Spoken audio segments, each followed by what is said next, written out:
हरि ओम.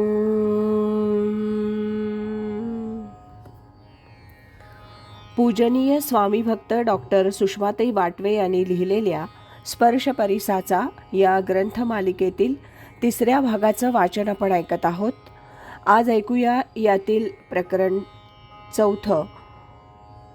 मातोश्री सरलाताईंच्या 72व्या वर्धापन दिनानिमित्त झालेल्या भाषणांपैकी 2 भाषणं. याचा भाग 2. साधकांच्या दृष्टीनं स्वामीजींचा आदर्श आपल्याला पेलण्यासारखा नाही.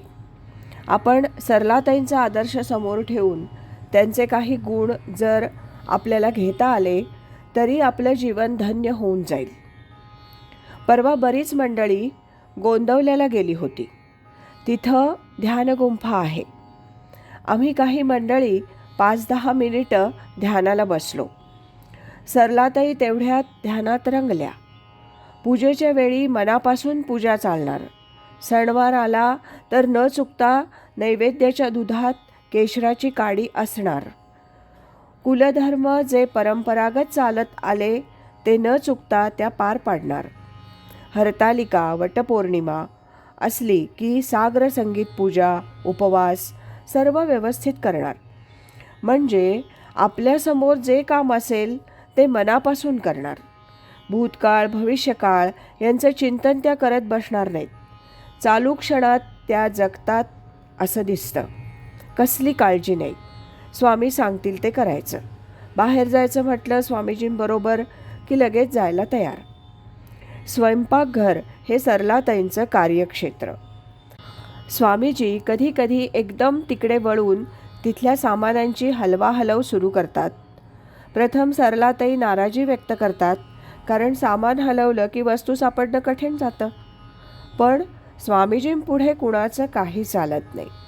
मग स्वामी, सरलाताई वय 72 वर्ष, सुषमाताई वय 61 वर्ष मोठी मोठी कपाटं पेट्या इकडून तिकडे हलवत असतात. आता वयापरत्वे अवजड सामान हलवल्यानं कुठेतरी लचक भरते, पण पुन्हा बरं वाटलं की हलवाहलवी सुरू होते. अशा अनेक गमती चालतात. थोडक्यात कोणीही व्यक्ती स्वामी सरलाताईंच्या सान्निध्यात आली की तिला वारंवार त्यांच्याकडे यावंसं वाटतं. त्यांच्या संगतीत शक्य होईल तेवढा काळ घालवावा असं वाटतं. त्यांच्या प्रेमळ उपदेशानं त्यांच्या आदर्श जीवनानं आपणही त्यांचं अनुकरण करावं असं वाटतं. आजच्या सरलाताईंच्या या वर्धापन दिनाच्या निमित्तानं आपण सर्वजण परमेश्वराच्या चरणी अशी प्रार्थना करूया की स्वामी माधवनाथ आणि मातोश्री सौ सरलाताई यांना दीर्घकाल आयुरारोग्य लाभो आणि आम्हा सर्वांना त्यांच्या प्रेमळ कृपा छत्राखाली राहण्याचं भाग्य लाभो. यावर स्वामी म्हणतात, सरलाताईंची स्तुती ऐकताना मला मूठभर मांस चढलं तर त्यात कुणाला आश्चर्य वाटण्याचं कारणच नाही. सरलाताई आणि मी असे 2 आम्ही कधी मानलंच नाही. त्यांची स्तुती ती माझी स्तुती, त्यांची निंदा ती माझी निंदा. आमच्या वाट्याला निंदा फारशी आलीच नाही. काय परमेश्वराची इच्छा असेल ते कळत नाही. एक गोष्ट मात्र खरी की सरलाताई जर नसत्या तर मला हे कार्य एवढ्या मोठ्या प्रमाणावर करता आलं नसतं.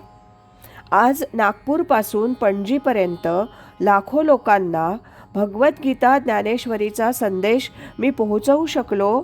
त्या पाठीमागची सगळी स्फूर्ती सरलाताईंची आहे.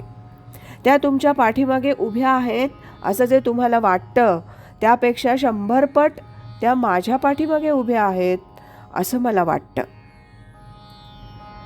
आम्ही दोघं आमच्या वयाच्या 4-5 वर्षांपासून आज 65 वर्ष एकत्रित आहोत. हे आणखी एक वैशिष्ट्य आहे. लहानपणी आम्ही दोघं त्या निसरड्या कसूवर चढून तिथं खाली पडलेली फुलं वेचण्याचं काम करत असू. त्यावेळी यांचे आजोबा माडीवर असत. त्यांनी जर आम्हाला पाहिलं तर आम्हाला पळताभुई थोडी होत असे. हे मला अजून आठवतंय. तेव्हापासून आजपर्यंत आम्ही एकत्र आहोत. आज त्यांचं वय 72 माझंही 72. आम्हा दोघात 2-3 महिन्यांचं अंतर आहे. पुढं आमचं लग्न झालं, मुलं बाळं झाली, त्या आजी झाल्या, आता पणजी देखील होतील. पण तरी देखील कदापिही आम्हाला असं वाटलं नाही की कशाला आपण लग्न केलं.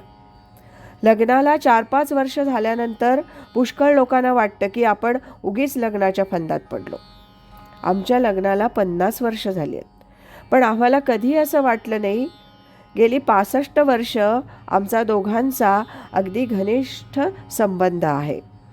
तसं पाहिलं तर कुणालाही माझ्याबरोबर राहणं, धावणं, चालणं अति अवघड.